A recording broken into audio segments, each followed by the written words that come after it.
Everyone, this is our first time doing convention tea, and this is just us after the con, just talk about stuff and things. Let's introduce ourselves. I'm Eri Kagami. I'm Jared in the corner. I'm Deb. And I'm Stan in some weird bunny dog form from Fate. All right, so Anime Expo was last weekend. Let's dish to tea. So y'all, where y'all want to begin? Before we start, can we just for AX only, can we just switch it to like convention vodka? Because when we talk about this, that's what we're gonna need. Like it was that bad and weird and good. I'm really kind of conflicted about this, to be honest. As I've said, to multiple people at this point, there was some really good stuff at this con, but I keep feeling like it's just so clouded and so overshadowed by a lot of the negative stuff that it becomes really difficult to go like a whole like, oh man, I had a great time. I'm like, no, I had great moments surrounded by stress and pain. And honestly, that's the thing. It's like, no matter how good the moments are, if it feels like, oh man, this whole entire weekend feels like cursed, then guess what? It's cursed. As the kids say. Yeah, I should know. I'm holding a, wee little thing from a game that is full of curse sometimes, Ha ha. Stop laughing. I'm just kidding. I'm wearing a nerd coat. I know. A nerd coat that no one can see. Yeah, I know, right? There's a sleeve of said nerd coat. That really doesn't show much, that. It's a back that matters. But no, this gun was just stressful and oh god, there's so many things went wrong. Who wants to start off on good moments? Let's just cover the good moments for now, okay?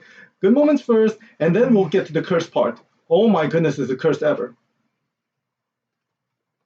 I like how everyone's just like, like where do you begin? Like, AX, I'm not mad. I'm just disappointed. Yeah, I think that's a general consensus. I think what really screwed up a lot of stuff was just how a lot of walkways were blocked off. So it was not easy to get around to anything. Yeah. I don't know if they knew that SP was going to happen like around that week or something, But even if it would have been announced, months ago. Right, yeah. But they should have taken some steps to try to work through that instead of just leaving it to just be walls everywhere and I can't get to what I need to get to. I understand no one's allowed near the Staples Center. Got it. But I need to get to the JW or I need to get to West Hall or whatever, and it's like, good luck. And that's the other thing. Just getting through this entire area was just a freaking nightmare. Like, we talk about JW Marriott, right? Okay. So, couple things. Number one, the bus route, okay, on the website, for some reason, they listed two bus routes, right? One on the Pico, and the other one was JW. What they didn't say was the Pico one was reserved for the staff only. Attendees, exhibitors, and everyone else in general had to go to JW Marriott. Whoops, Yeah. That screwed up a lot of things. And then,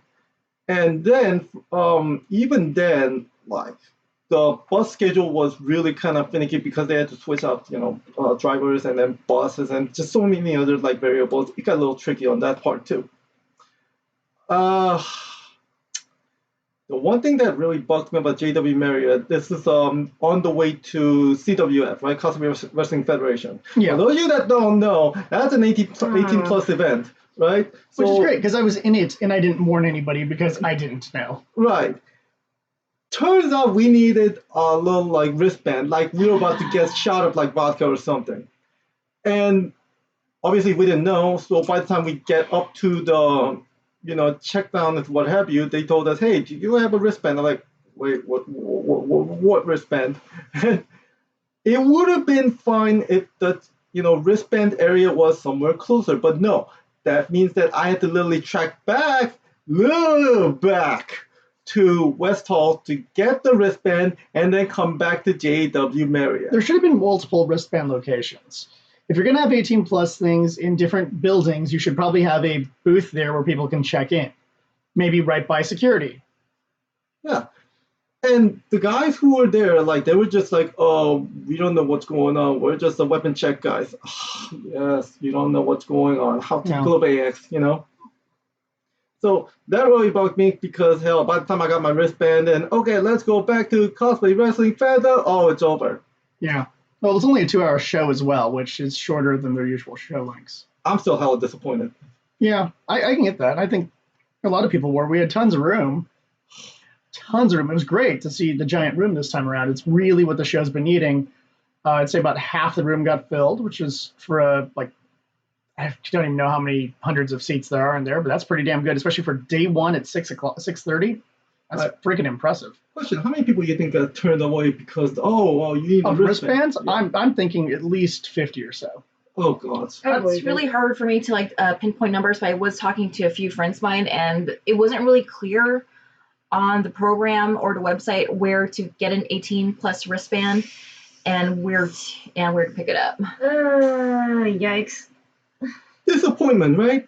Mhm. Yeah. Disappointment. Not mad, disappointed. Yeah. Hella disappointing though.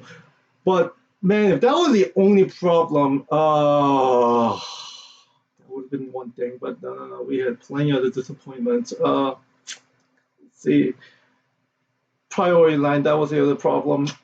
Yeah. So me and Deb, we just worked the exhibitor that for this AX, and we were directed to the priority line, and you think that'd be fine, right? Priority line, for exhibitors and artists, sure, what could go wrong?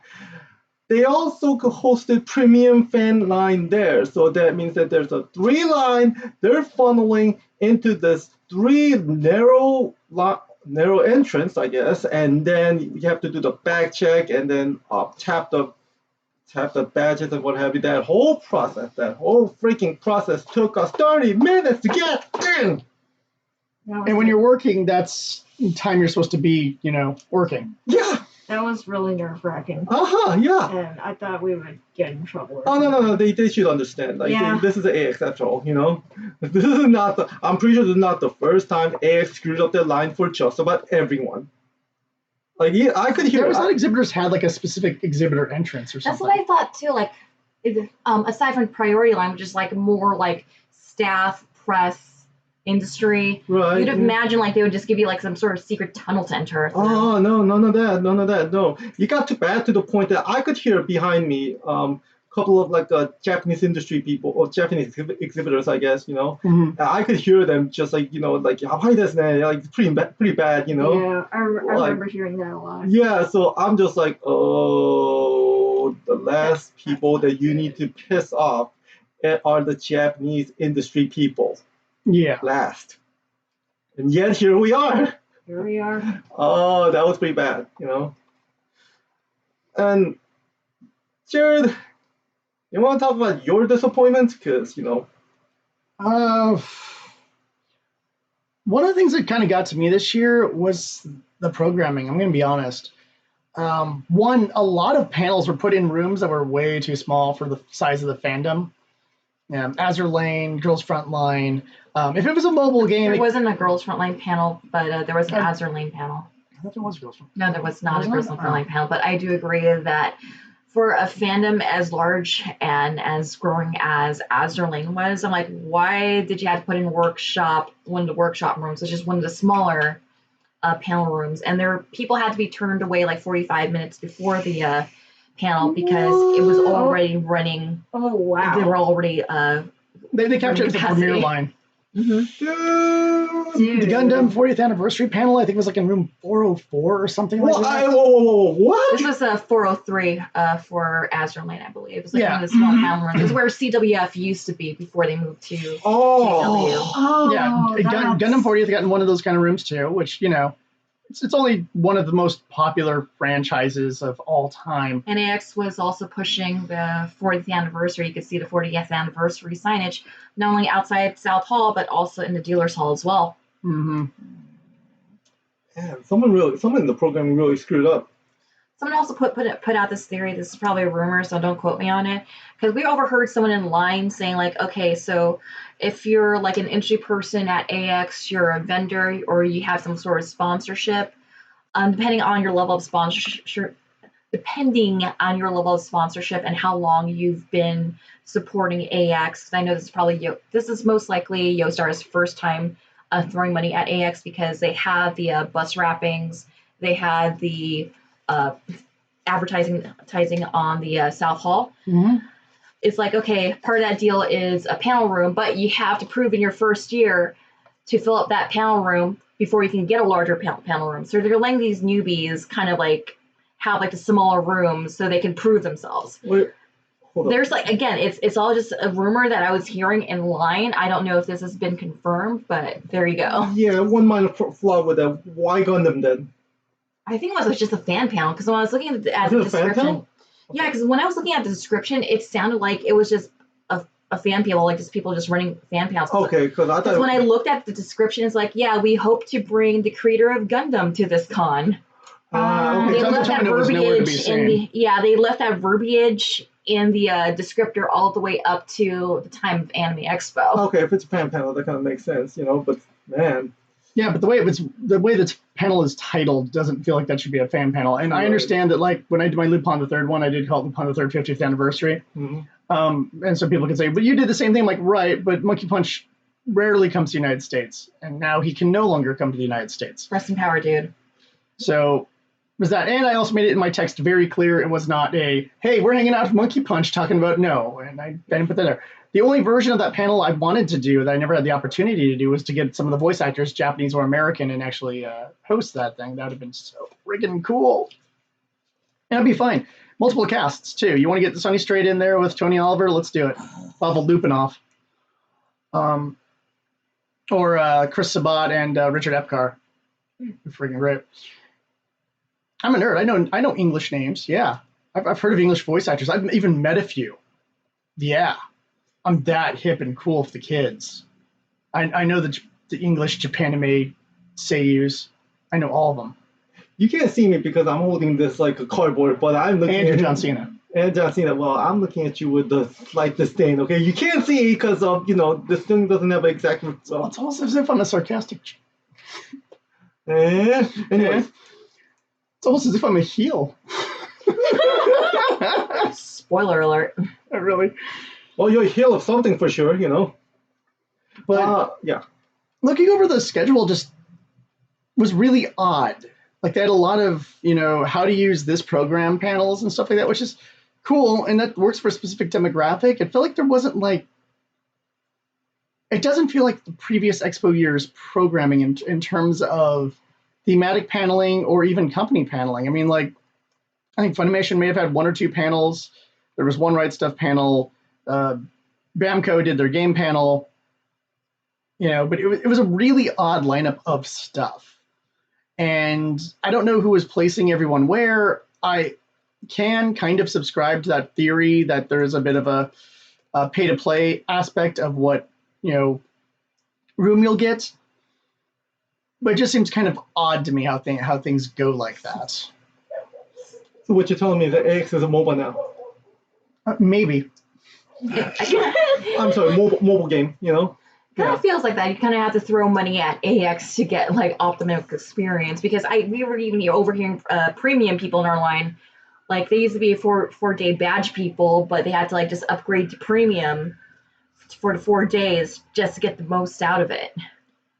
Yeah, and I'm feeling as I was saying that in line of some people, I said the problem is more and more premiums become available to a point where there will no longer be standard attendees unless they're people who just want to pay, go to dealer's hall, and leave. There actually used to be a badge like that back when I used to go. That was the badge I got when I was a teen. Just spend $10 and it's just dealers in, dealers room only. Yeah, Comic-Cons, it's not all of them, but many of them still have that policy. Oh my God. Speaking of line, jeez Louise, the line on that con just gets worse and worse. Lines, to get into lines. To get into lines. lines. And more lines after that. Oh, goodness. The Love Live Sunshine concert on day one. They made us line up on the sidewalk to get into the Novo Dude, Theater. I saw that. Okay, me and Dev were walking there 7 in the morning, I right? remember. Yeah, already forming in line. Some dudes, same dudes by the way, 2 days in a row, bringing an inflatable bed. I know, right? There's actual homeless people sleeping on the streets in LA. Wow. And yet there they are, And if that wasn't bad enough, let's talk about the real I want to say like a giant, probably the biggest elephant in the room. Kentia Hall. Oh, triggered. Oh yeah, jeez Louise. I didn't even For go real. down there. Okay, you I avoided it like the plague. good because it was not only was it not worth it. If someone had the decency or I don't know a service like what's it called oh god cell phone service I guess to call fire marshal, they would have been shut down. You know what they really need to do? They really need to use that tap in, tap out thing in the artist alley to put a cap on like how many people there should be at Kensha Hall, because I went in there for like about half an hour because I needed to go see an artist if she had a keychain that I was looking for. Because that's just what I've been doing nowadays. I just follow artists. I find where their booth is going to be at the convention I'm going to, and I just go straight there. And for me to get to her booth, that was already a trek and a half because, like, oh my God, my claustrophobia, my anxiety is kicking in. I just kind of need to, breathe. Try not to get too claustrophobic. But, yeah. Did they have the autograph area in there? Like Yes. they did? Yes. Okay. Industry autograph, but Yeah. that's So okay. that wasn't really much of the issue for autograph or for like looking at the annex part, which sold like clothes. Mhm. The artist alley part, that was the worst. Yeah, that was definitely the worst. Like, I like browsing through artist alley. I like being introduced to new artists. That's why I can get a better feel for that, like at cons where you can actually see artists in artist alley, like Otakon, Anime Boston. But here, like, I can't even browse. I just have to know who I'm going to, when I need to pick up. Bing, bada, boom. We literally had to tactically coordinate where we're gonna go so we can go in out quick as possible. You look at that crowd, like all weekend, there's very little room to move around, and this also caused another problem, which is few of the artists, they got their stuff stolen. Yikes. Yeah. Yeah. Well, yeah, I can see that being an issue because when you have like so many people just started being packed into those small aisles, like I wouldn't be surprised if it was just easy to swipe something off a table. Mm-hmm. And somebody took somebody's tips like twice. Shit. That's Yeah. horrible. Yeah. Like at this point, it's just become such a AX has become such a liability to the artist. I don't really think it's worth it. No. Like it shouldn't be worth it. I know there's gonna be a lot of people like applying for the artist alley still, but if they keep doing this next year, like they're gonna have to think about like is it really worth like taking a chance to get your stuff stolen? Yeah, because you have a huge amount of customers just due to numbers going to Expo, but I don't know how many people are in the shopping mood after a certain point of being sardined in. I think there's kind of that stage of like, oh, well, maybe I'll come back tomorrow when there's less people and I'll go and maybe grab one of those posters or pins or whatever. And then to come back the next day and be like, nope, still a mess. I don't want to deal with it. And you might even lose sales, if it's really that crowded. Oh yeah, it was It that is. crowded. Especially if you're not given the opportunity to just browse around, because like at other cons, I just like looking up and down tables, taking mental notes on what I want, and then just come back the next day. Here, I just can't browse. I just had to be in and out, and I didn't get to see all the artists, which really sucks because I like looking at everyone. Yeah. Same. Even if I literally plan and route like which artist I'm going to, what's the number of the table, and even then it's still a mess to just trick through. This needs to be fixed. I know people report about it, but I really hope they fix it. If it's one place that really needs to tap in and tap out just to track how many people are in there, it's the artist alley, specifically that section for tapping in and tapping out. Mm-hmm. Because that place, it's a fire hazard, and that is just panic attack zone if you're triggered by that kind of stuff. Well, let's put it this way. We had an earthquake, and then we had an aftershock. Foreshock, technically, because it was supposedly larger on the Richter scale. Oh, okay. The point is we had two relatively large earthquakes, not in LA proper, further out, but when they hit here, they were both ranking, around the high twos? The last one was 6.9. But what it hit when it finally got to LA, though, when it hit us? Hit us? That's about 2-ish. Yeah. So Ridgecrest, that's that takes a while. Right. I know. I'm trying to explain to the people here who didn't go. There were larger earthquakes further away from LA. When they finally got to us, they were in the 2 range, which isn't that big of a deal, especially if you're a local. If you're not a local, it might freak you out a little bit.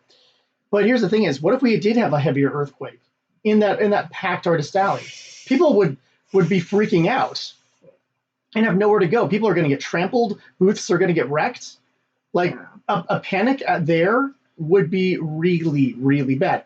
Now, for those who may not be from California, don't let the movies lie to you. The movies always show like, oh, an earthquake happens and everything just crumbles. Having family in construction, I can tell you that Southern California we design our buildings and use materials that are specifically there to withstand earthquakes. They have some give to them so that they can actually shake with and what have you. I mean, when I was in the hotel during the first one on the 11th floor, I could literally feel the hotel weaving back and forth, and it's designed to do that to prevent, the walls from crumbling. Yeah, Concept too, And the convent, yeah, which is a significantly newer building than the hotel I was in. Built in 1922. Yeah. So they have these kind of protective things. So don't go thinking, oh no, the roof could collapse and kill people in our alley. No, that's unlikely to happen unless we get one of those 10.0s or something, and it's directly under the convention center. Don't go expecting any of that heavy damage. But if it had been a 4 or a 5 that had hit in LA proper, there would have been panic. For sure. There's too many people who aren't used to earthquakes who would freak the hell out. And I know this because I know people from out of state who I used to know online or via various chats and stuff. Like, I'm going to Expo, man. Just afraid of earthquakes. I'm like, 1, they happen about every 5-6 years. 2, that's really not that big of a deal. It's don't go thinking, like I said, the movie line. Movies, they always want to show like, oh, it was an 8.0, whole house goes down. It's like, no, we're designed not to do that. Yeah, trust us. Buildings are not designed by Roland Emmerich. Yeah. At least in Southern California. Now there are lesser, third world countries and stuff like that, which unfortunately don't have our level of technology, and that's or regulation. And those ones can get really hurt. But in Southern California, you'll be fine unless, like I said, unless it's right under you or something. So, but yeah, that danger of that, or even if there was a real fire or something like that, I'd be afraid of that, because anyone who gets injured, that liability, I believe, would lie on either Expo or the convention center, and the convention center would definitely come over to Expo. Yeah, so they got to be thinking about that too.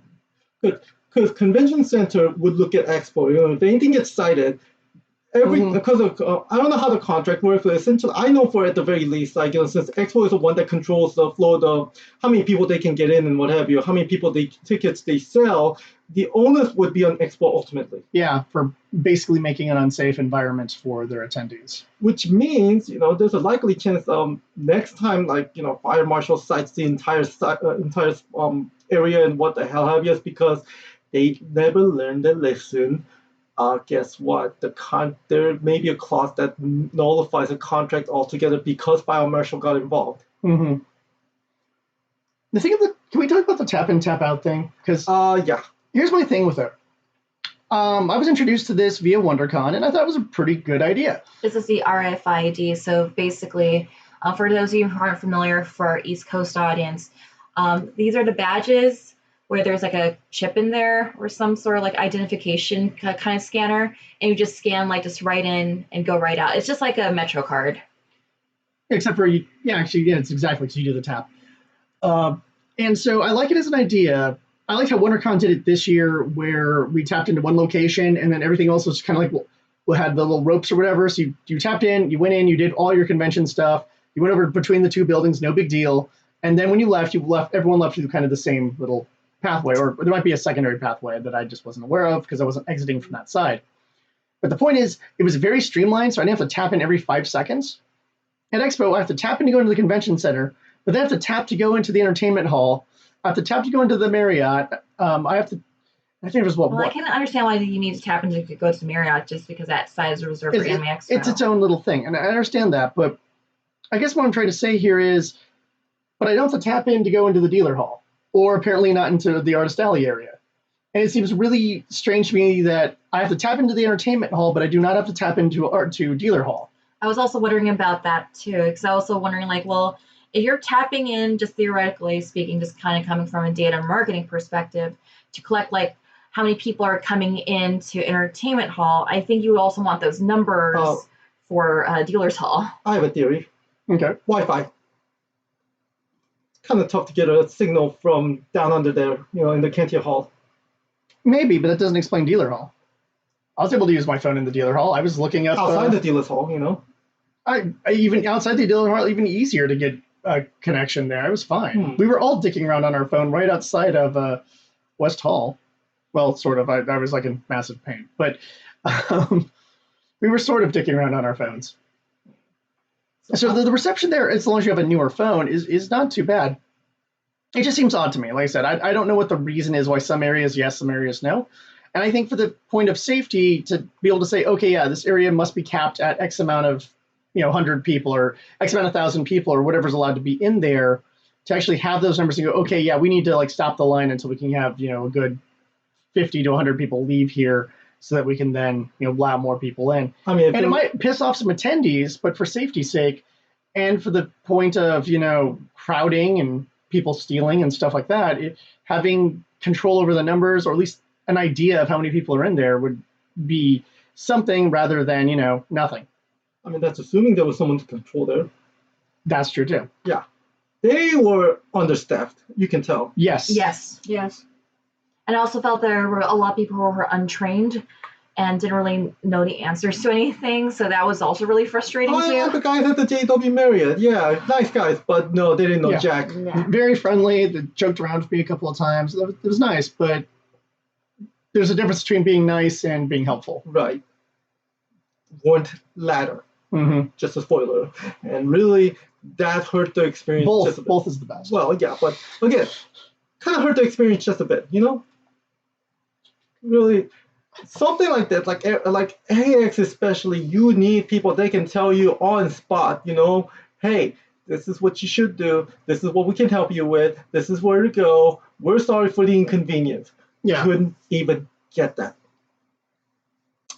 It's unfortunate. Mm-hmm. It's really I don't know, really, I wish I could say a lot of good things about this con. They did some good things, but it just so many bad stuff just overrides things, and it just left feeling like, man, okay. There's a best way. Here's how I describe AX, right? Okay, so from Dark Knight, what's it called? What's a quote? Okay, There's a couple out of that. you either die a hero or live long enough to become a villain. Yeah. That's a long quote. Anime Expo is Thanos now. They've been there for a while, I would Yeah. say. The Expo has kind of gotten its bad guy reputation for quite some time now. Yeah. No, this is it. It's become so big to the point that even the industry people who don't want to be here has to be here. And been vocal about it. You heard some stuff. We heard some stuff. Yeah. The industry people are not happy about being here. Some vendors and artists are not happy about being there. And attendees have been having their general frustrations. And I think what keeps attendees coming is, oh, we're having a concert with these popular, idols, or we're having this guest, which is like their one stop in the United States, or something like that. But, beyond those points, that'll only last for so long. And I remember, not too long ago, people who would show up because of how much music stuff they would do. I remember when they did that one Visual K year, I swear half the attendees were there just for the Visual K stuff. Every other person I talked to was coming over because this was their one chance to see their favorite Visual K band. I remember that. And, this year, music-wise, didn't seem terrible. It just felt like Anime Boston did a better job of that. We had other press which wasn't really associated with Anime Expo on day 0, Mm-hmm. but I think the only acts you had was the soundtrack guy and Aquas. Yeah. And I kind of feel that at this point Aquas are just regular, so just expect them to show up Mhm. because they're still pretty active. I mean, I'm not going to complain. I'm going to see them either way, but location-wise, I would have preferred Microsoft Theater had they not been setting up for the ESPYs.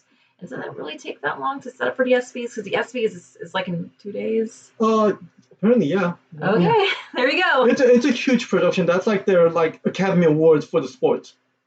So, yeah, I guess it does take that long. Yeah, and probably just making sure of all the security stuff you'd need to do for an event like that as well. Okay, that makes sense. But either way, I really miss having Microsoft Theater because for the Love Live concert, because I already had a ticket in hand, I was like, okay, I'll just show up an hour before the show starts, get in line, probably just get in, get out, no problem.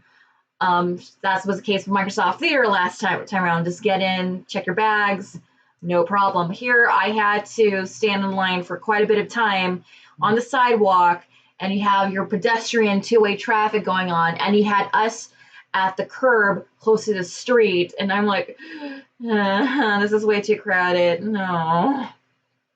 Yeah, no matter how you look at it, like this year's AX, like, okay, if you had fun, lucky you, okay? Because I can cite like so many different other people that just got drained, was disappointed, got their stuff wrecked, yada yada yada. It just was not a good experience overall.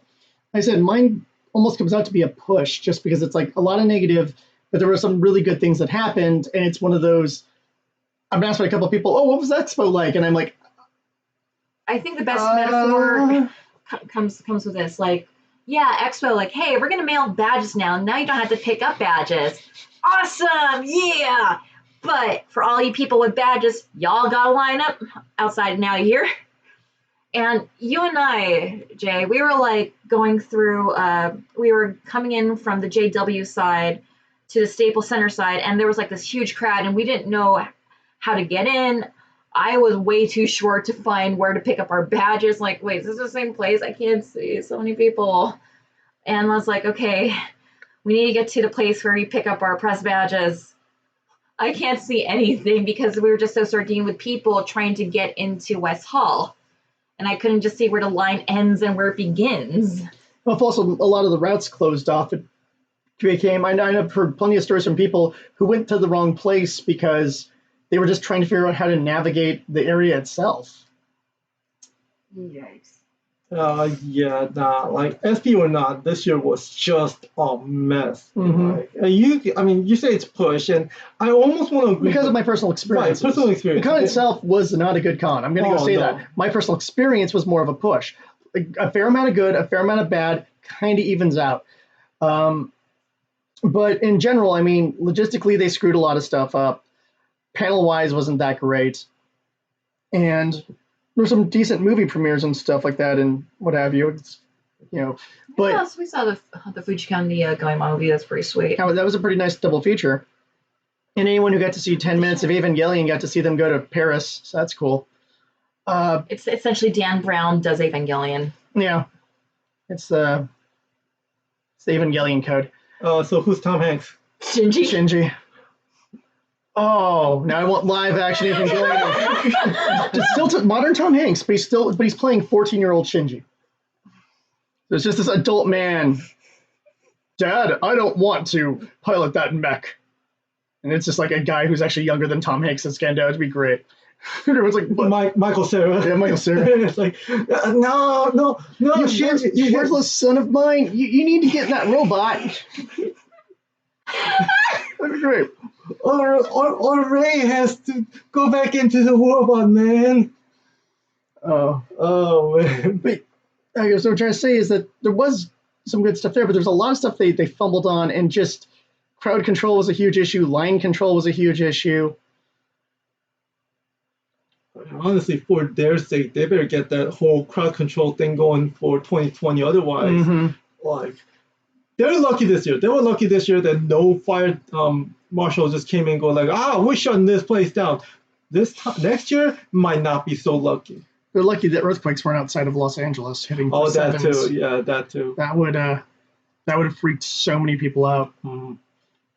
California people would be sitting there going like, "Oh, hold on, my feet kind of hurt." And take your shoes off. He's like, "Oh, it feels nice, thanks."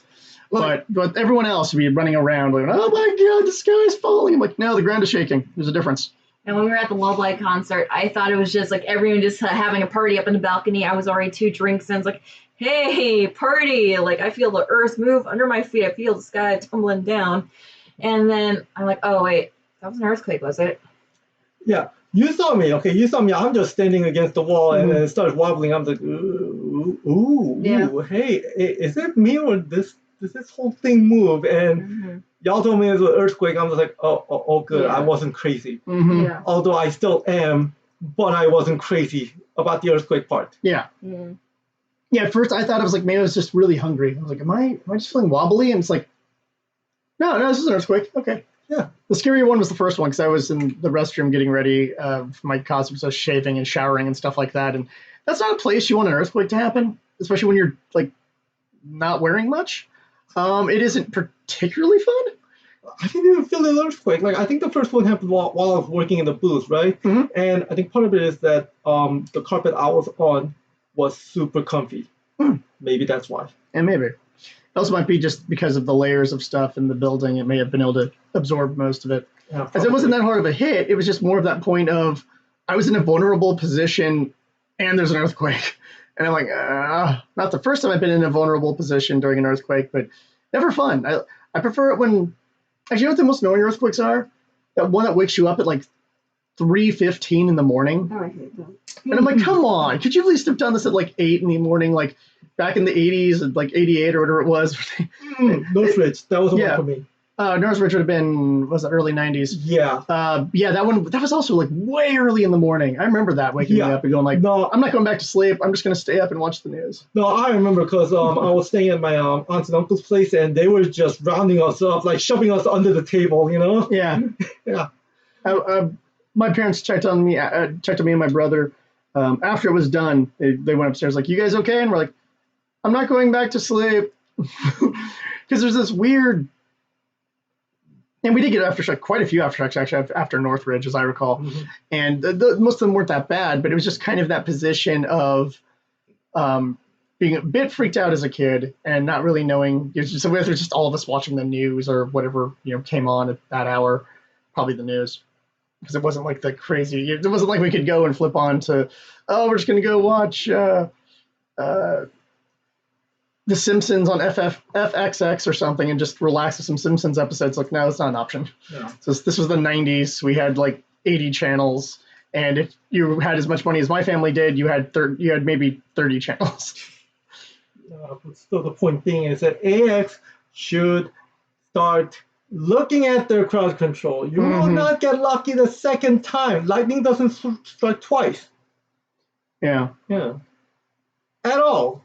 So it's not like, oh, this was a huge jump from. No, they've been huge for a while. They should be able to control this. This is massive incompetency, lack of staff, and I don't know what led to that, but they need to fix that.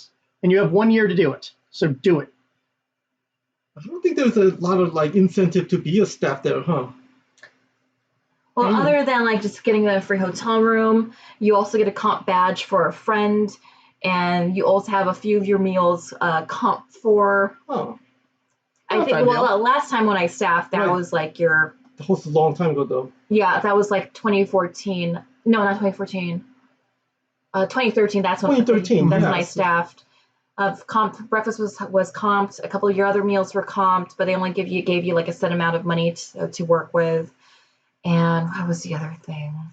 Oh, one guaranteed autograph from a guest of honor that's on the list. Like, why do we have the feeling they cut the benefits down to hell? I don't know. They always have a high turnaround, so they have to like always consistently train like new people. And even then, a lot of the newbies and don't go to like the main meetings. Oh boy. At least that's just from my experience, because I remember like when I was staffing at AX, there were people who should have been at some of the main staff meetings who needed to be there. And I was like, WTF. That's more of a laziness of the current generation, I think, less so than anything else. But yeah, this one really hurt, and they need to tighten up their ship. Mm-hmm. And if that means, hey, volunteers, if you miss more than 2 meetings, you're out, do it. I mean, nowadays it's like just easier to even just meet before the con, in the sense you have things like Google Hangouts, you have things like Discord to like to stay in consistent contact with one another. Mm-hmm. You have things like Facebook chat to just kind of like, hey, let's kind of just meet with our department, and if you have any questions, and if you can, we can complete a training online, blah blah blah. Because I remember when I staffed in 2014, we had to every one of us had to take a sexual harassment training. And we had to take care of that online. Right. Mm-hmm. So, I don't know. It's just 2020 is. I don't know. I'm gonna look out for 2020. Okay, see what anything happens to them. During the con. I just kind of feel that like it just kind of like it just rotates in years. Like 1 year, like it looks like they have their act together, but the next year, oh man, they went way way back. And then the year after, it's like, hey, they totally fixed everything. and just kind of like this back and forth tango type thing. You can be inconsistent though. You know? It's like, yeah, we're gonna mail out the badges, so no one has to pick up their wait in line for the badges. You gotta wait in line to get in. Womp womp. But not only that, but there were plenty of people in line who didn't get their badge mailed to them. It was said it was mailed to them, and then they didn't get it, or there was some other issue. So they can't even get the mailing down right either, for that matter. Like, lost mail happens, and sometimes neighbors will pick up mail pieces and be jerks about it. Because we were actually at the registration assistance line, and I was just kind of curious, just to ask, like, okay, what are you in line for? It's like, oh, they lost the mail lost my badge and mail, which happens, not really the fault of AX, but I would expect some responsibility on AX's part to also just kind of address that issue. Like, maybe when you pick up your badge, there's like an activation code saying like, hey, I got my badge, blah blah blah blah blah blah. Because I know, yeah, there are people who are going to try to cheat the system, but if you have like something to also protect the consumer, the attendee, like something in the mail is like, hey, I received my badge, enter this activation code, so active, because the badge can activate and blah blah blah. Yeah, and that way, if it doesn't get activated by X amount, and you put a point saying like, if it's not activated by June 30th, we will consider this badge to be lost or whatever. That's up to them if they want to do that or not. Just a suggestion. Yeah, well, they're not gonna really listen to us, are they? You know. They have. They have. They have before in the past, yeah. Please listen freaking carefully, for your sake, okay? I mean, it was my buddy Meg, who's like the manager of the press department, who actually recommended our tip to getting a hotel for Anime Expo. We just waited the week before the deadline to reserve a hotel room without getting penalized. And that was like the week where people were like just canceling all their rooms. Like, yeah, I want to cancel without getting penalized the deposit fees. So, okay, all these canceled rooms, I'll just get the next best available. Okay, I just want to see them fix the whole like crowd control thing for real. Okay, this is serious business. Okay. Agreed. Because yeah, either cap your attendees to like less than 100,000, because I don't know what the official numbers are this year, but they have to have been somewhere in the 120,000. So At least. I was leaning more towards 150, but I'll have to go online and find out. I mean, granted, I do like that they're using more of the JW for panels and programming, but at the same time, there's going to be you're going to have a lot more people just going into the dealer's hall, South Hall, and whatnot to do some shopping. Because I kind of feel that's like one of the primary objectives for attendees is to get your shopping on, because as someone who goes to Otakon and a lot of other major cons, for a lot of these Japanese companies, this is like their one time to like do vending in the United States. So yeah, I guess we pretty much like treaded things over and over and over. Like really, like it's become like obviously. Even y'all had issues getting out of the South Hall like on the last hour to last day. Oh my god, that exit! Yeah. Like, oh, you have to tap to exit. Who cares at this point? It's the end of the day. No, weird thing is, when I left the JW Marriott video room thing that I was in for the Netflix panel, I tapped out, and as I was tapping, I was like, why did I do that? I'm going to be sitting down in the lobby with a couple of friends. I'm not going to do anything else at this con. Why that? It was just like robotic at that point. I was just like, I was like, I just did that for no reason. Oh, they got you. You know, they got you good. Yeah. Yeah. It's the same thing. Like, I think multiple times on last day of WonderCon, I think I've done that as well. As we're walking out, I'm like, the hell did I just do that for? I'm going home. It's last day of con. I'm going home. I do not need to do that. But yet I do. I somehow get mechanized. I get mechanized using words that don't even exist. I get automated into a point of ding, ding. And it's just kind of odd how that just kind of goes that way. And I'm like, yeah, whatever. Congratulations, Jared. But the thing is, yeah, Jared. But the thing is, if it's like, hey, dealer's hall is closing, everything is closing, if you want to get people out of there, don't worry about them tapping out. Just have them freaking leave. File them out. Well, the dealer's wise, they don't really tap out, though, you know? Oh, yeah, dealer's doesn't even have a tap. That's right. They don't. I forgot about I just made my complaints about that. Yeah. Dealers don't have a tap. Canty Hall doesn't have a tap. It's always a main entrance and entering through the JW Marriott second floor. That's always a tap. And the entertainment hall. Well, that too, yes. Which at least I can kind of get it, because if you want to make sure everyone's out of there, at least if everyone's tapping, you have a general idea that everyone's out of there. All this for data. God.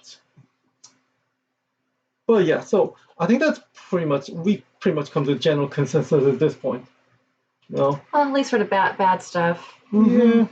We'll go more on detail on our convention report, which should be up before the end of the month, hopefully before D23. And we're also going to have our usual 0-hour show going day by day of Anime Expo. Woo! It's just us just spilling tea. Spilling tea, drinking vodka, just ranting out. We had mimosas in our hotel room, so that was just our drink of choice at Anime Expo. Yeah, day 3, we killed an entire bottle of champagne between the two of us. Ballers!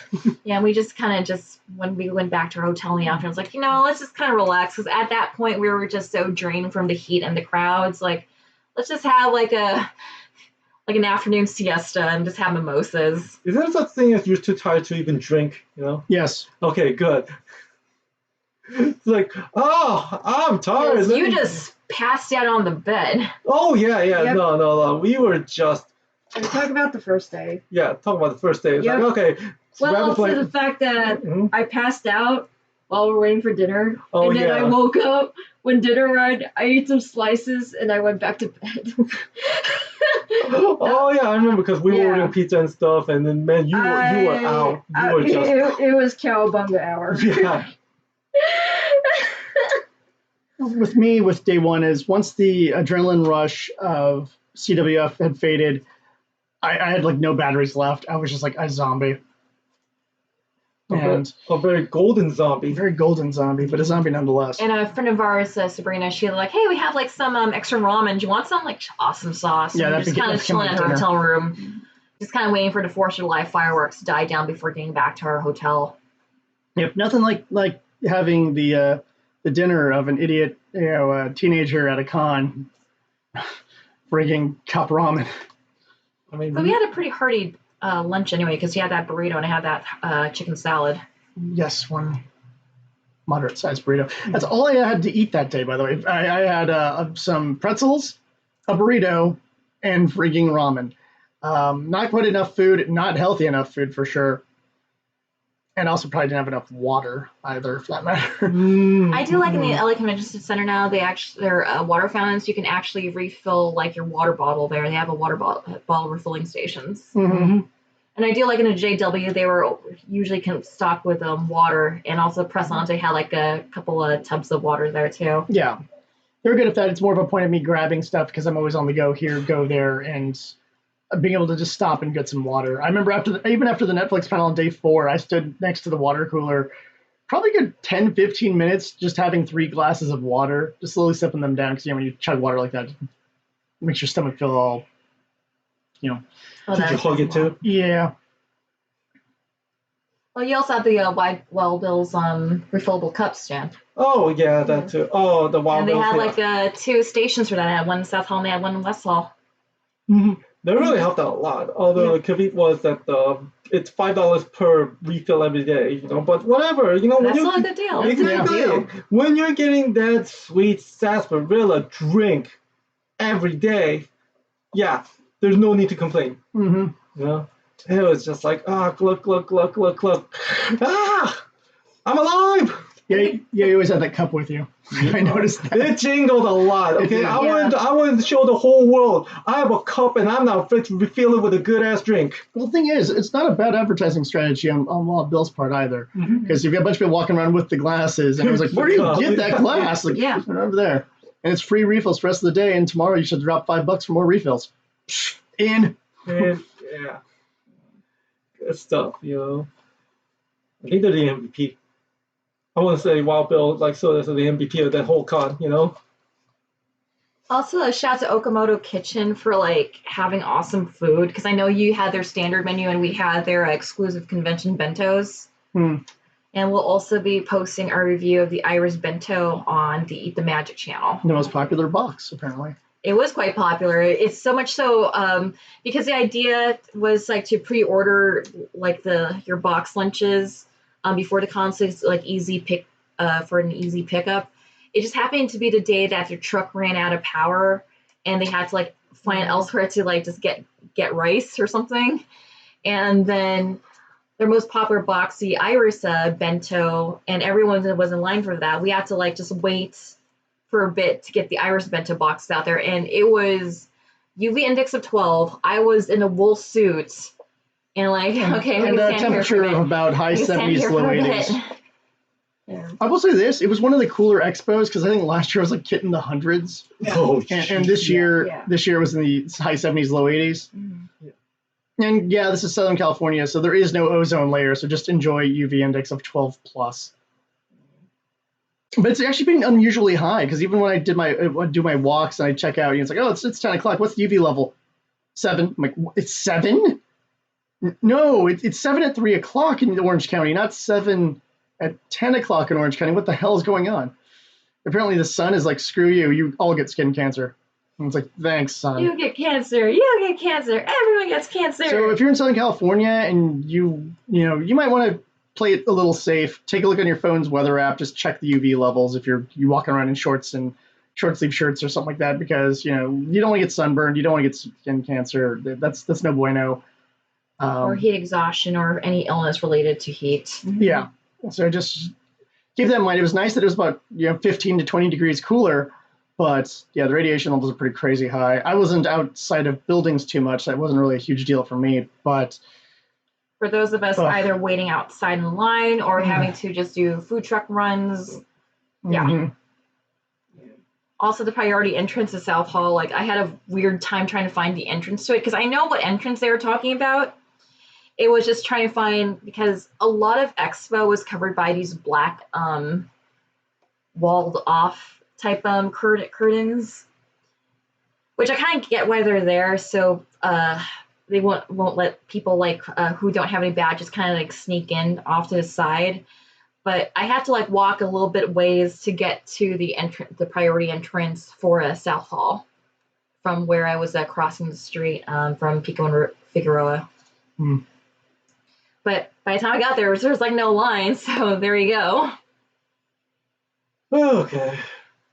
So I think that pretty much covers a lot of things. Anything else y'all want to talk about, or just? Does anyone want to talk about positive experiences real quick? Oh, Are we just gonna make this? Are we gonna make this just like crapping on Expo the entire time? I mean, I'm fine either way.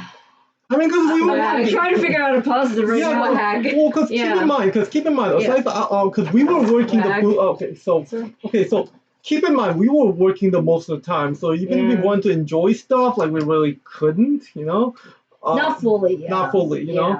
I mean, we did try a bunch of games, that was nice. That's nice. Dude, Starfishing World Tour is down with some fishing on the Switch. Just you, Chief. I know. It's an awesome game. If you're someone like me who just wants like a I don't care about the world game, I want a fishing game without all that RPG nonsense attached to it. This is the way to go. Oh, Really? yes, that's a person who plays RPG a lot. I know. And what's my favorite mini game? The fishing mini game. Ever since like the early Breath of Fire games, where it's like, hey, I'm just gonna go fishing. Hell, when I played when I was a World of Warcraft person, I fished all the damn time, and it's just like, there's quests you can do. I'm like, yeah, or I can catch every fish in this game. It's like you're just traveling to different rivers to, but that's what you're doing if you're a zombie. He's undead, not a zombie. He's a mage. He has a name, but his name should have been Mr. Fisherman. Yeah, I mean, look, there were some good parts. We tried some demos of the games and what have you, and then I did go to Bandai Namco. The tail end of, I guess, Bandai Namco. Yeah, all three of us did. Oh, Yeah. the story. 3 of the 4 of us did. Yeah, 3 Yeah. or 4. You want me to tell the story? Yeah, tell Okay. the story. Okay, I'll make it short since he wasn't there that long too. I met and took a selfie with Katsuhiro Harada, the director of Tekken 7. Not a guest of the con, by the way. Not the guest. No, he was just there to chill. Just chill and go to the panel that the company that he works for, and just have a general good time. Until Evo, I guess. So. Now, I kind of figured he'd be there because he did hint that, he's visiting LA. I didn't think he was going to be at the panel, the funniest part is I was looking for these two. They're thinking, oh, we're sitting way back there. Okay, so let me check the far back right side, and I just happened to come across Mr. Harada. Funny how things work out. Yeah, Bandai was giving away a lot of stuff. There's take our stuff. Here's a bag. Here's a different bag. Here's posters. Here's oh god, the one they're giving away One Piece figures. People were losing their freaking minds. Oh, that one, yeah. And that just turned into me and Deb just going like, no, shut up. Free figure will do this here. Anyway. Yes, we get it. We all love Ace. Moving on. Ace is dead. Spoilers. I'm a jerk. I spoiled a character's death that I think was like from 15 years ago. Has it been 15? I have no idea. I don't read that series. I just know Ace is dead. I don't even know who Ace is. I just know there's a character named Ace and he died. That's all I know. And some dude with a straw hat guy and his cook friend. I think they're both alive. I don't go through the series. You may as well ask me like, hey, who's your favorite Black Clover character? I'm like, I don't know. Green-haired Naruto. It's like, he doesn't even have green hair. Pink-haired Naruto. Okay, that's my favorite character from Clover, pink-haired Naruto. I like green-haired Naruto from My Hero Academia. He's pretty awesome. Speaking of which, I think like one of the best things that we could have done for ourselves, just mentally, because neither of us like crowds or claustrophobia, was doing the entertainment hall later in the evening. This was going to be one of my highlight things I wanted to talk about, because it wasn't because of the con, it was because of other attendees. Deb, Eri, and myself were all dressed up for My Hero Academia, and we were just going to the entertainment hall, and we're like, okay, good, it's evening. Someone told us it stayed open until 2 o'clock, but that person was clearly wrong because it closed at 10. I don't know who that person was, Stan, but maybe Stan can tell me who that person was, Stan. Whoever organized the Eric's website. Yeah. Ooh. Oh. Yikes. Yeah. Stan gave us that information, but he got it from the website, and so, yeah. Things get a little dicey when it comes to categorizing. Yeah. And I don't know, again, whatever, we still got enough photos and what have you, and we dicked around quite a bit, and it was fun. It was a lot of fun. I got More to see like fun some of than usually the WCSM entries like for the past like decade and a half, and just kind of seeing the evolution of all the WCSM cosplay entries. And also got to check out the Fate Grand Order booth when there was like hardly anyone there. Where we got this guy. Yeah, I got the hat thingy. So the three of us are just going around trying to do some of the photo zones, and one of them is this classroom, so of course we have to. And there's a whole bunch of My Hero people in line, and someone just starts organizing us into getting everyone in the classroom, which was freaking awesome. With All Might as the teacher, and it was great. And then if there were doubles of characters, they had people swap out so they could all get in there. There was no double of my character, but two of you both had doubles. Yeah. And it was just one of these fun moments. It's like spontaneous. It wasn't planned. And it's just lightning in a bottle. And it was great. And I realized that like some of the best moments of the con come from interacting with other people and not because of Expo itself. Yeah, like I said, like playing fishing was just one of those stupid little like moments, but it was just so relaxing on day 4 to just fish and just ignore everything else around me. Little moments like that, I think, are really what make the con great. Interestingly enough, I could probably have moments very similar to that at, say, a Fanime or an Anime Boston or what have you, if given the right circumstances. But shout outs to those cool people we met at the entertainment hall. And, little moments like that were always nice, always fun. And I wish there were more of those. I liked on day 4 walking around wearing my CWF character and having a bunch of people, not a bunch, but like 5 or 6 different people come up to me and be like, oh my gosh, you were so awesome at the show. And are you going to be coming back? And I'm like, I hope so. That's the plan, is that I'm coming back. So we'll see where that goes. I'm not going to announce anything until there's something to announce. And I like those moments. I really do like those moments. I wish there were more. Generally, I avoid the entertainment hall. It's usually crowded, noisy, and not fun.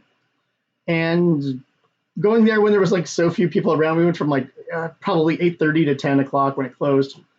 And that was great. We walked all the way around it. We didn't do everything. I know you were trying to game for a while, Stan.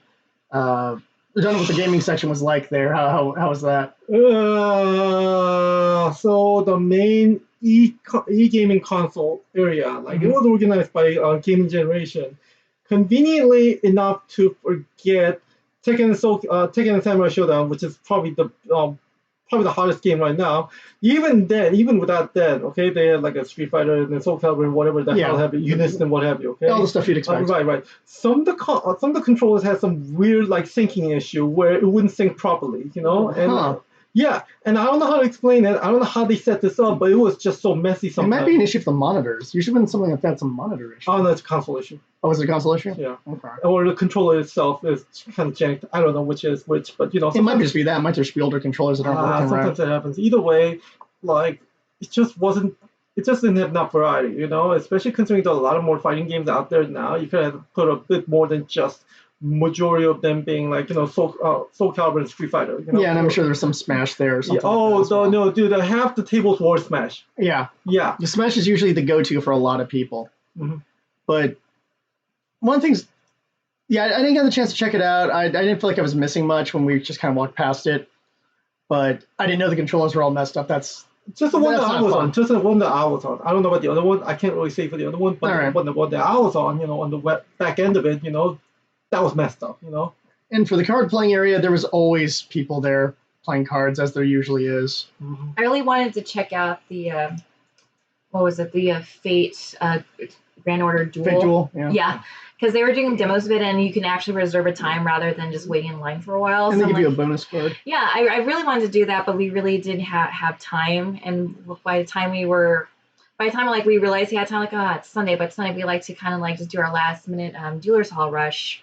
And I had like photo shoots like later in the afternoon. So God dang. Plus, when your CWF character is from Fate, you kind of need to use those backgrounds to build a bunch of great promo shots, including me on Golden Bear, which was pretty sweet. Yeah, we got clips of that'll be on our Scarlet Rhapsody Facebook page, hopefully sometime tonight. Time's always an issue, isn't it? Yeah, time becomes an issue and crowding becomes an issue because, sometimes you have the time to do something and then you walk in and then, I have time or I have to stand in this line for the next, 45 minutes to an hour to 2 hours to whatever it's going to end up being. And, one thing I did like when on Sunday, we just kind of like sort of ran into it. We were there just in time for the Kigurumi show, which I thought they were going to do like skits as Mash, Gudako, and Saber. I was like, yeah, get a selfie with these jaunty mascots. And it was so adorable because it was like their comic versions designed by Rio. Yeah. Oh my goodness. My bad. And you can like come up and take selfies with them, and they're just kind of just bouncing around to jaunty music. I thought it was cute seeing that. Okay. And then they were promoting a parade that they were going to do later in the day, including you can let Gudako walk on you, which I'm like, that is a fetish for a very select set of people at this con, and they are all at this booth. How many points do I need for that? Yeah. So I'm like, okay, I feel like there'd be some sort of liability with letting your mascot character walk on somebody, but I guess if they say it's okay, then it's okay. And it was cute because like the Saber mascot was like knighting people that would come up to her. Yeah, she had a little mini sword. Just tiny Excalibur. They were all three little, I think it would be funny if they did like a skit type thing, but I was also fine with them just kind of like just bouncing around on stage just to jaunty music because I just needed something happy on day 4. Right then. So, is it okay if I can excuse myself? Sure. Yeah. I got a business to take care of with Huntington Beach. Okay. Yeah, we knew that ahead of time. Yeah. So I haven't been paying attention to the clock, otherwise. 7:25, but Okay, so you're late. Yeah, a little bit. That'll be fine. Yeah. Okay, but anyways, X, fix your stuff. Like, fix your stuff. For real. Okay. Peace. Later. I'm more than welcome to drink some of the stuff I brought in, okay? Sure thing. Just leave a couple of these. Yeah. Okay. You want me to bring you want me to leave the whole packet, or just want me to take some home? We can take some home. Okay. Fine. All right. Okay, I'll take these home, okay? Let me go. You guys need more? Let me know, okay? Sure thing. All right. What about you, Deb? Are you staying here, or are you gonna? Yeah, I'm chilling here. Okay. So. All right then. I'll see you guys in the. I'll talk to you guys later. All right. Hasta mañana. Have fun in San Jose, Stan. Oh yeah, that's gonna be. Like, That's Yeah. a whole nother discussion. That's a whole I know. other That's a whole discussion. other- So I guess we could talk about a couple of highlights. So Yeah. I'm fighting off myself with this fan that we got from the Loop on the Third screening on day 3. Basically, they were screening Fujiko's Lie and Goemon's Blood Spray as a double feature. And this was the English dub premiere of it here at Anime Expo. And it is Quentin Tarantino meets Loop on the Third. It is wild. Oh, I've had this before. It's almost kind of like Lupin Yeah, the Third yeah. just meets like Grindhouse Cinema. And it was pretty neat because after the show, we had a Q&A with Lex Lang, who is the voice of Goemon, Christina V, who's now the voice of Fujiko in this tetralogy, and Tony Oliver, who normally voices Loop on the Third in the TV series, but now he's the voice director for this incarnation of Loop on the Third. Which he really likes doing. Oh. They were asking trivia, and I got a shirt out of that, which doesn't fit me, but fits someone else. It's Fujiko on it. I can't complain. And I'm not really a t-shirt person, but I'll wear it for the stream. the trivia question was about the weapons everyone has. So I knew Lupin's P-38. I knew the Zantetsuken, of course. And then I screwed up on Jigen's Magnum. I went with the Smith & Wesson 44 Magnum, and apparently it was the Model 19 or whatever. My bad. I think for someone who plays Girls Frontline, I would actually know all the guns, but the Model 19 is not in the Girls Frontline. So there you go. Should be though. If you have the SAA, I feel like you need the Model 19. Then again, I also want to see someone do a Masquerade skit where SAA from Girls Frontline hangs out with Revolver Ocelot. It'd be so hilarious. It writes itself. But that was a good panel. Nice watching this. I wasn't expecting them to be in English, so seeing them in English, I was like, oh, cool. And for those who don't know, this is a continuation of storyline and events basically set up in Jigen's gravestone. And they haven't announced the next one. Some people are saying it's going to be Lupin themed. I know some of the promotional staff people there want it to be Zenigata themed. I'd be down if a Zenigata something or other. Especially because especially because how Goemon's Blood Spray ends with Zenigata, and then he doesn't show up at all in Fujiko's Lie. That makes me go like, well, then you need, Zenigata's case or something like that after that to just do some more Zenigata craziness. The universe is so dark. You don't get like my preference for Zenigata being wacky Zenigata. You get a much more Hard-boiled cop kind of thing, yeah. Mm-hmm. But I like the whole universe is that way. So, it's not like, oh, everyone's wacky except for Zenigata. No, everyone is super serious, and it's a universe where that works. And then, Jigen's still a bit of a smartass. Lupin's a bit of a smartass, but it's not, like the wacky hijinks of the TV series or the TV specials, especially those 80s and 90s ones, which were just excuses for comedy. Which, there's nothing wrong. It was designed as a comedy series. One of the inspirations was Mad Magazine, for God's sake. So it's not like Lupin is supposed to be serious. We've been screwing it up for several decades. It's supposed to be wacky, and this is just doing a different take with it. And as someone who does the Lupin third panel, I actually really appreciate that kind of take, because why not? At this point, you can do that. And it's done in a respectful sort of way. The characters are still the characters. They're just serious versions of the characters. It's not like one of the things that a lot of modern movies will do with remakes or sequels that come several decades after the previous movie, where they decide that everyone needs to be angsty and everyone needs to be like dark. You don't know what I've been through. And I was watching some writers and stuff like that talk about that trend in movies and remakes and stuff, especially, and how it's basically a sign of not being a talented writer, because it's the easiest character to write. I don't say much and I'm moody. And it's like, yeah, that's a very easy character to write versus someone who has complexity, layers, a backstory that isn't angst. And in those movies, it's not. No one is like that level of, well, okay, maybe Hawk, but he's an assassin, so I think he's allowed to be that. He's a bad guy. He's allowed to fall in the category. But Lupin is still, scheming. He's still joking around, flirting with Fujiko and all that kind of stuff. He just happens to be, a significantly more serious version of it. Jigen is ready to shoot anyone in the at a moment's notice. He's not a murderer or a psychopath. He's been through some crap. Goemon is straight out of like a Hong Kong flick. And Fujiko was able to do the sexual wiles while still being fun and flirty, while still being very much a femme fatale from like a darker noir kind of movie, and less Felt very Grindhouse-esque. Grindhouse is a good way of explaining it. I definitely get more of like a Hong Kong detective kind of thing, because you have a lot of that action, but you have a lot of that serious stuff, and even a little bit of humor. And I would recommend these, even if you're not a Lupin fan. I think if what turns you off of Lupin is it's too wacky, you're going to really like this saga. And if you do like the wackiness of Lupin, I still think you can really enjoy this, because it's just a different take on it, but still being respectful, which is one of the problems, say, like, I'm just going to hypothetically throw out a reboot of, say, Star Trek might find problematic, where instead of doing proper characterization, they just decide everything needs to be dark and everyone needs to be screaming all the time because we can't write. But, the Japanese tend to respect their history and respect what came, before, and Monkey Punch was alive when they started doing the saga, so that probably helps. We miss you, Jane. Yeah, any other highlights? Well, for me, CWF, of course, because this was my debut. I do recommend watching the stream. Like, I don't want to spoil much of what happened, but everyone on the team was super awesome to me. I mean, we really felt like a family, and that was great.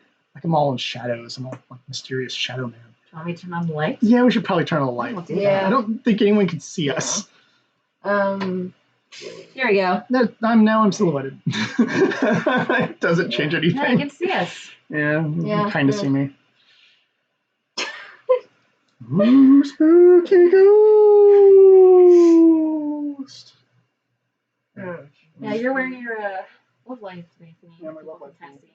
And, Spooky love life ghost. I hit the computer. Spooky love life. I'm a spooky ghost. From the love lives. But it was a fun experience. The audience really enjoyed themselves. The wristband thing, I wish that had been properly placed anywhere so people would know. And if I'd known ahead of time, I would have posted it online or something. Like, hey, people, just as a warning. And I know, as I think back, I know there's been years where it's been, yes, you need the wristbands, and other years where it's not. I remember one year. Because I remember we were making commentary about it when we had to pick up the wristbands at the info desk for CCWF. And we were running through piles of people to try to get them and get back in time and not lose our seats. And that I remember making the comment. Because I remember making the comment to info desk, like, yeah, this is so much easier getting our wristbands right now compared to Otakon, because Otakon, there's a certain window where you had to have to line up for wristbands because the law in Maryland, and now they're in DC, I don't know if it still applies, but in Maryland, an actual police officer has to put the wristband on you. It can't be someone from the con.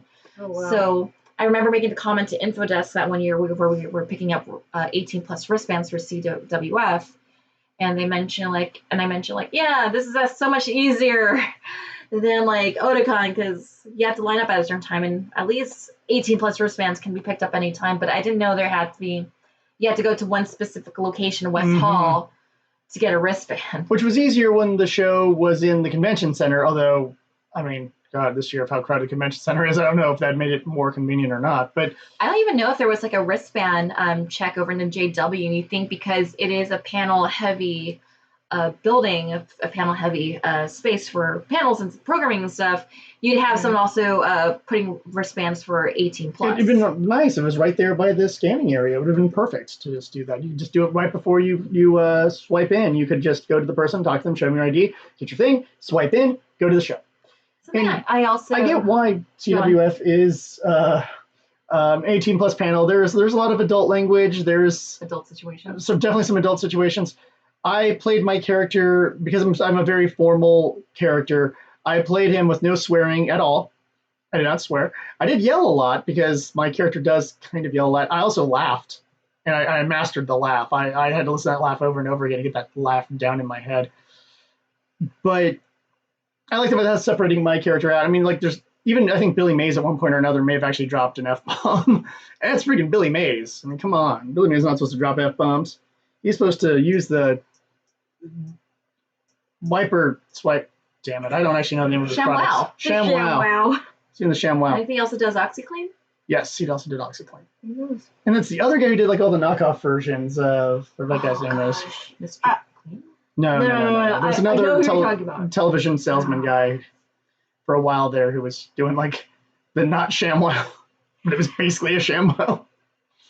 Remember that guy? But the show's great. It was only 9 competitors, so it wasn't that large. It was only 2 hours, so I think they were smart, kind of shrinking the numbers. I was rather surprised when I saw how few of us there were. I'm like, oh, there's got to be other people I just haven't seen. They're just behind me or something now. But there were some follow-ups and stuff. Mario brought the family from SAC Anime, and Phoenix Wright showed up to do some Phoenix Wrighty stuff. But we had some new characters and had some old characters, and it was a lot of fun. I'm glad I did it. Our stage was kind of odd to get on and off of because there was no front stairs, which is really what we needed. So you either had to go around, which, when your theme is going, the last thing you want to do is be like, hold on, everyone, I need to go behind this thing. So you're trying to walk down the aisle and either have to go around or you have to go and like jump up. Or, no, you're not allowed to jump up on the stage. You can climb up on the stage, but you can't jump up on the stage. You can jump off the stage. You can't jump up on the stage. So I did that, and that was kind of fun because I just always walked up directly. I'm glad I didn't crash into the stage at any point because I wasn't wearing my glasses for my character. So the one time that became a problem, and I doubt it's on the stream, is when you left the thing, you left the stage through the little side entry where you could side enter. I misjudged where that side entrance was, and I walked literally off the side of the stage. Landed on my feet perfectly like I meant to do it, and just like fixed my jacket, and I was like, yeah, I don't need your stupid backstage garbage. I'm better than that. like I played it off as part of character. I doubt there's any video footage of it. Yeah. But I exited off the wrong exit. Oops. Wow. But I didn't get hurt. It wasn't that high of a stage. It was, 8 inches off the ground or something. It was not big of a deal. Yeah. But it was more of the point of, that wasn't the classy exit I wanted to do there, but I played it off like, yeah, screw your backstage. I'm better than that. Oh, I would ideally prefer that maybe next year we could have like a little, just someone bring like a stepping stool, that we can just step stool and then off via the front. Off via the side was fine. That was more of my mistake of just not wearing my glasses. But the getting on the stage, I would have preferred, a little step. Because it wasn't like it was that high. Just a little step. Would have been nice. The show went off pretty well. Everyone seemed to really enjoy themselves, and I'm glad we finally have the giant room, for sure. Yes. I think CWF needs to make their posts saying, hey, by the way, this is Expo, and at Expo it requires the 18+ wristband, so make sure you get that before lining up at 5:30 or what have you. I think that I'll probably suggest that to G, saying like, look, if you know that your con's going to require a wristband, just make sure to post that in the social media stuff, especially ahead of time, not day of, but like a week ahead of time, and just each day, just do another reminder post of like just a reminder, because then people go like, oh right, I saw the post, I'm gonna grab my wristband, then I'll get in line, because the last thing you want to do is be sitting there in line, being super hyped, get to the door and be told, where's your wristband? Because that would, there is not enough like F-bombs in the world That was basically that I would drop. If something like that happened to me. I would hate to wait for 2 hours to then be told, oh, by the way. Or if I am in line, at least have someone walk by and say, by the way, this is an 18+ event. If you do not have your wristband, now is the time to go get it. And then I would look to the people sitting next to me and go, can you please hold, like, I'll leave my backpack here. Can you watch my backpack in my place in line? I'm going to get that wristband. I'll be right back. And like, well, this Expo is a little bit of a different situation because of how far you have to go. I'll be back in 30 minutes, maybe. But if this was like a Fanime type situation, I think you could probably make it a bit quicker than that. I was assuming that they would be giving out wristbands at the Fairmont. Oh, right. I don't know if they do that or not. I think they just took ID at the door. I think so. So depending on the event, I think CWF needs to. But that's more on, a point of just keeping the audience informed. Yeah. But Expo should have been better at that. I know on the app some things had the 18+, but not everything did. Heck, there was a freaking Gunpla panel that had an 18 plus on it. And I'm like, what kind of Gunplas are you building that require an 18 plus? Right. So, I know we kind of you're holding up some of the swag. A lot of booths were giving stuff away. A lot of the panels were giving stuff away just for like just sitting down and checking it out. So we got these 2 clear files from checking out the Bushy Road mobile games panel. So we got this clear file from Bang Dream, aka Bandori, and we also got this one review Starlight because the new mobile game is out. So if you want to just check this out. They're tiny clear files. I'll probably just put like documents in these. So yeah, I really like these clear files. And also at the Fate Grand Order, just for checking out the Kikurumi show, Jay and I, we got this player's guide, which pretty much covers everything up to the Little Santa Altar event. Yeah, which was last Christmas for the US was Christmas 2018. Yeah. I have seen some Babylon stuff in here It's though. actually a nice guide. I think Babylon was right before that. Yeah. Oh yeah, you're right, because Babylon happened when I was in Germany. And then right before New Year's was the final chapter. That smells nice too. Was a very, very busy December for that game. I was busy playing Azure Lane, and we had a pretty good presence of Azure Lane cosplayers and fan people. We did the Azure Lane cosplay meetup. That was the one cosplay meetup we did. I didn't do the Girls Frontline meetup because the line for Okamoto Kitchen was running way too long, and that's the reason why I brought M1918 again. And I was like, oh, dang, I'm going to miss the Girls Frontline gathering. Because I've always wanted to get some really nice photos of M1918. However, I just never really had the opportunity to just get like any nice photos and just get a photo shoot out of it, because I was also supposed to shoot with my friend Chloe. Like, my apologies, I was just so tired from the heat. And that was another thing, like, he was just so draining. Like, I just didn't, my social batteries were just kind of like at zero. It was really kind of the humidity, because I just came back sweating all the time. I brought 4 undershirts going like, well, that's too many because not all my costumes require them. And I'm very, very, very grateful I did. I think I used all 4 of them just because I would get back and I was like, I'm going to change costumes. I'm like, my shirt is so dang soaked right now. Yeah. So that worked out pretty well. And it was actually a smart idea when I was dressed as Ida from My Hero Academia, because I was wearing the track uniform, which is a short sleeve shirt. And so having the undershirt under that, which one you couldn't tell because of how heavy that shirt is. But walking around at night, it gets a little bit chilly because the thing about Southern California is we're kind of essentially a desert. So it's super hot days, unnecessarily cold nights. And the cold plus the humidity makes it feel significantly colder than it actually is. But it was fine. It wasn't like I was sitting there like, oh, so cold. But more of a point of like, yeah, I'm glad I have the little undershirt on just to keep me in one piece. But yeah, I didn't realize like I could sweat that much outside of Otakon, where you were looking at like 98% humidity or something, and you just walk outside and you start feeling it just, oh god, ugh, gross. But yeah, on the cosplay side of things, I actually wore all the costumes I brought this time around. Yay. So that's a thing. It's a thing I did. And I'm glad I was able to do at least some team up stuff, Azure Lane with you, and then Final Fantasy, and of course My Hero Academia, which we talked about earlier. And yeah, Book on a Hero Times, that was a lot of fun. That was probably the most fun. And I'm up for doing it again. I just have to probably just upgrade my Moa wig. And then we'll see if I get a wig and some face makeup. We'll see if I want to change up character just for funsies. I kind of liked going as Ida, though. That was kind of fun, just nerding out a little bit. Yeah. Who knows? I might change up to Froppy because Froppy is like slowly being like my favorite. Please get the battle costume. I mean, I will never stop pointing and laughing, but like, it'd just be hilarious seeing you walking around in the battle costume. It was also kind of fun because I'm taller than both of you. Like height-wise, we were about where the characters should be. With Midoriya being the shortest, Momo being just slightly taller, and then Ida being taller.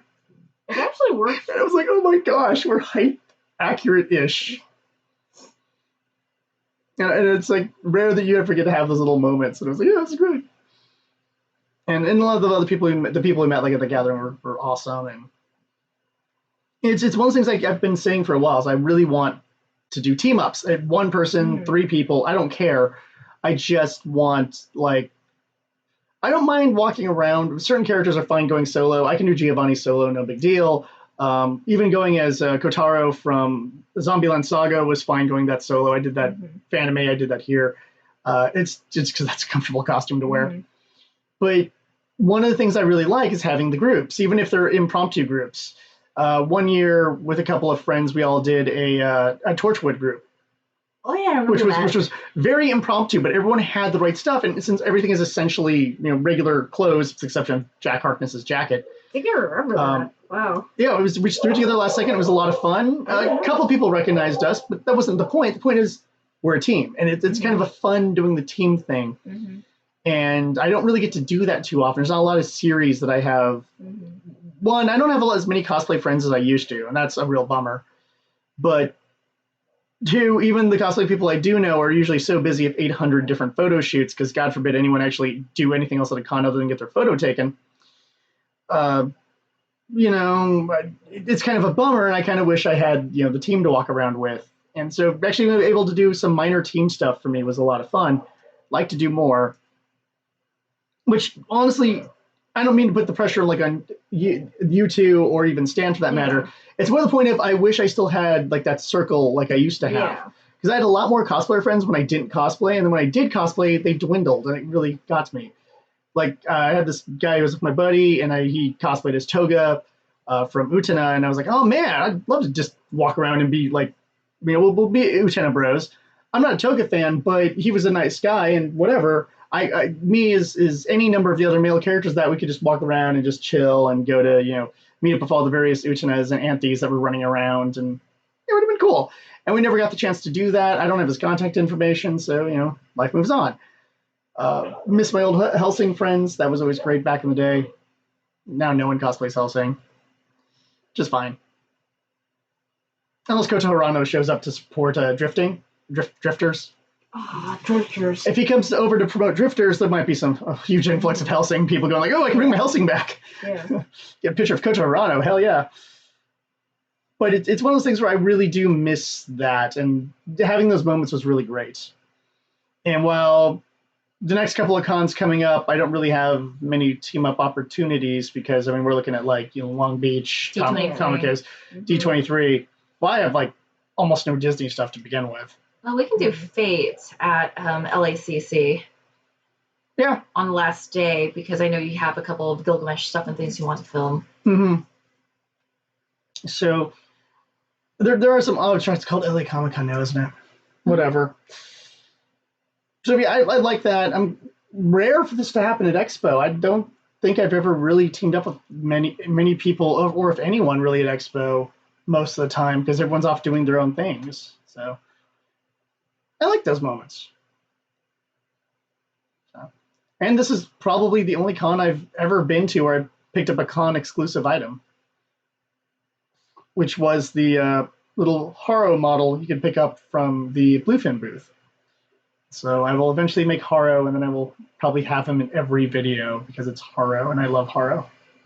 You're welcome. Thank you. Yeah. Deb and Stan went in early and were able to grab that for me because I was told, well, okay, not specifically from a person at the booth, but someone who was coming out going like, yeah, man, it just sucks they sold out of all the, of most of the limited stuff. And I was like, oh, defeated. Can't even get the one thing I wanted. I want that little tiny pink robot, and I couldn't get it.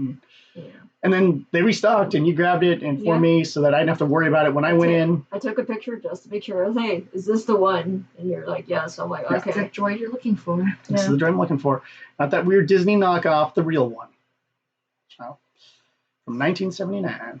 We have a couple minutes left. We're going to have our main 0 hour show at a later date, but we just kind of wanted to test out just kind of like live streaming after a con, just kind of like to start dishing out just our general feelings about Anime Expo. And if you feel the same way, let us know in the comments. Jared, just any closing thoughts before we go to our next event, which is D23. Expo is always... Expo, there's never been a perfect Expo. There's definitely some ones when I was younger that I really, really enjoyed, especially when I moved to Anaheim. I really did enjoy a lot of those shows. But there was always a little thing here, a little thing there that would always cause a problem. And I think I look back at some of those years of rose-colored glasses to some extent, because there's definitely some great moments, especially the fact that I could actually solo on some of those days and enjoy myself is kind of in that category of like, man, I don't know if I can do that now. My claustrophobia kicks up way too hard. Unless I specifically just choose, I'm going to be in the JW Marriott. I'm just going to watch videos and panels about videos. That's all I'm doing. You guys can stay in the convention center. Someone go buy me some Gunplas. I'll pay you back. Or if someone find The Forgotten for me, which wasn't at the con. So I get a copy of that. But other than that, I don't think I could solo Expo by myself anymore. At this magnitude and how spread out it is now, no, you can't. So, and I could solo and did solo WonderCon, and WonderCon comparatively is also an absurd amount of numbers and a fairly large event. But I did solo days on that, except for when I donated blood. I needed a chaperone for that. That was, I don't know, I just soloed there because I went to see Rob Liefeld's panel by myself, and then he ended up giving me a free comic book because he liked my Ignis wig, which was hilarious. He's like, "That is a wig, right?" I'm like, "Yes, it's a wig." Yeah. Like, thank you, Mr. Random Man. I want to meet him again. Like, I totally do. And just be like, I'll bring that comic to and tell him the story. And he's like, "Oh, you bringing me to Sun now?" I'm like, "Why didn't you bring it then?" I'm like, I had panels to run. And I donated blood, so I was half alive. Ooh, I get to donate blood again soon. Mm-hmm. Yes. Donate blood. You'll save someone's life. It could be your own. Deb, any closing thoughts on the CX? Any last tea? Any last tea? Any refills? I mean, I've already said, and I feel like everybody beating the dead horse over another dead horse within another dead horse. Dead horses. Yeah. Yeah, it's just, I think to myself, I was like, dude, I shouldn't be dreading this con, because this was my very first, Anime Expo was my very first convention I attended. That's diving into the deep end there. Yeah. My first was like, if you're going to count non-anime cons, the Los Angeles Sci-Fi Comic Convention, which maybe had 200 people there to see Burt Ward. A very different experience. Although it's also where not that for first time, but it was one of the early times is where I get my Klingon story. It's from that event. But yeah, it's just, I shouldn't be dreading every year. I always keep having the feeling of like, I was like, I should be excited about it, but I just dread, and I shouldn't be. Yeah, I was too. You can ask her. Like the day before, I was not in good shape. I was in really bad shape, and I'm kind of shocked I didn't get a migraine throughout all of this. I was surprised too. I had your migraine medicine on standby. I had all the side effects. My stomach was really bad. Yeah. My muscles really ached. Sound was really loud. Light was way too bright. In fact, I'm glad, Kotaro wears sunglasses because I really needed them. And I also wear them for my Admiral as well, since I'm based off of Nimitz. So I left my pipe, which is a bummer. I gotta put the pipe somewhere where we'll always remember it. Side note. But the point is, I had all this, I did not have the head pain. There's a few times it started to kick in. The night of day 2, I was kicking in then. Night of day 3 as well. And I was like, oh God, I'm going to wake up with a migraine. It's going to suck. And then I woke up the next day feeling normal. And I assume when it hits, I'm just going to be throwing up like crazy, because if I have that much of a buildup, when it finally happens, probably happen this weekend and screw up my plans for the weekend, because that would make the most sense. Let's see. Final thoughts on my end. There were a lot of guests I was looking forward to this year, and I'm glad I got to see them. More details on 0 Hour and more details on the convention report.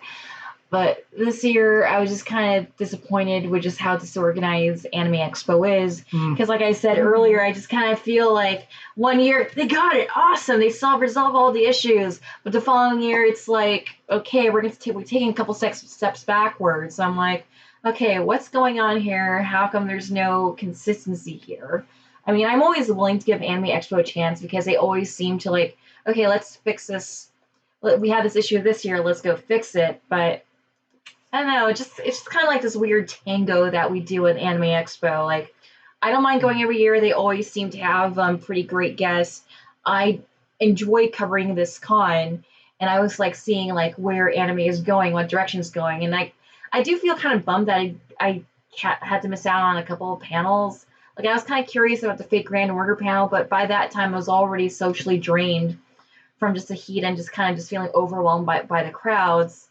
And I also learned that at the Aniplex stage, they actually brought back the voice actress for Saber, and she wasn't listed in the Anime Expo Guest of Honor. Oh, that's why they were saying that reference, like, oh, who people panel? That was crazy, right? And like, oh, I guess they did have some guests or something. And she was a guest courtesy of Aniplex. Yeah. So like, I think at this point, just assume that the voice actress for Saber is going to be coming back next year, and Aniplex has like her own stage because she's been to Anime Expo several times already. I need a Gil and her picture so bad.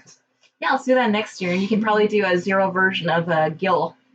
Yeah, because it's just like a bowl cut haircut, that necklace, that shirt thingy, black pants. Yeah, it's fairly simple to do the zero version. All the characters have simple civilian forms, zero. But I mean, I was just thinking my CWF variation. Like, I think there's a picture of me in CWF variation with giant plush saber. That's what I call them, by the way. I call them the plush forms because that's what you can find the plushes of those exact designs. I wish I could. Oh, you did? I've seen. I haven't seen the plushes of the Rio designs, but they were selling the Fu plushes over at the Aniplex booth. Damn it! That's the only piece of merch from that game I actually want. But that involves getting the money. I know. Although I already have Santa Saber, so which I can only bring out once a year, and bet you can hang out with Santa Mizuho. So it makes me happy. What? Anime girls in Santa outfits are cute. I do want to cosplay as a alter Santa Saber. Oh, that'd be hilarious. Because, I don't know, it was just kind of like a force of habit for me. Like, for a few years, that anytime I would yawn, I would just yawn to Jingle Bells. And I think at that point, you and Deb had mentioned, like, oh my god, you gotta cosplay as Santa Saber. That's her thing she does. I was kind of bummed that Volks wasn't at Anime Expo Steelers Hall this year, because I always see them like every year, and they always have like the Super Dolphy displays, and I always like seeing like what fake character are they going to put on display next, and kind of like looking at dolls that I can't afford. Yeah, I like that Jean from last year. I actually wouldn't mind if picked up Jean or Santa. They had both last year, but I would like to get Jean because I'd have her in her Jean outfit, and then her civilian form from Apocrypha is actually relatively simple to do. I could probably find the parts and pieces for that, no problem. But then putting her in just other random outfits, walk around with my little pretty saint. And I could cosplay as Sieg again, and I can walk around with Sean. It's great. That's who I want to walk around with. I want to be Sieg, and I want to hang out with an Astolfo. Yeah, the friend I made who's from Pennsylvania who goes to Anime Boston is planning to cosplay as Astolfo. Okay, then we'll team that up for AB next year. I'll probably do John then for AB.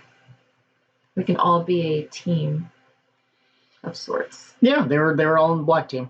Mm-hmm. Well, Joan's kind of neutral, but she sided with black team because red team became dicks. Oh.